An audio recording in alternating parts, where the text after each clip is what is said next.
This video I'm going to walk you through how to change language on LinkedIn.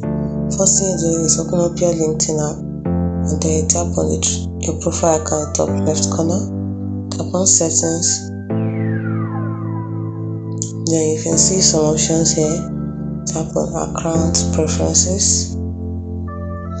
Now I want to change language, so as you can see we have general preferences. We have two languages. We have the language everything will be written in, not the content, the language.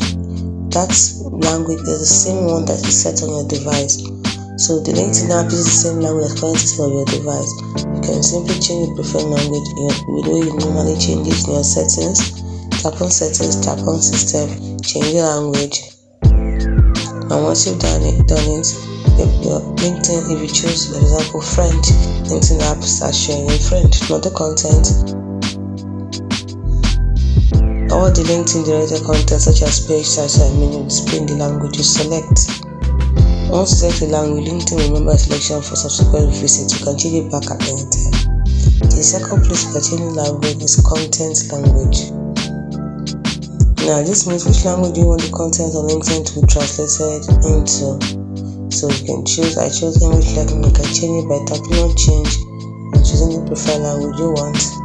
And also, after doing that, let's go back to content language. You can also choose to add more languages by tapping the which language you do not want content on LinkedIn translated for. The language you do not want content on LinkedIn translated from. For example, the content is already in English and I don't want to be translated from English into something else. I can simply choose add language and choose English. Simple as that.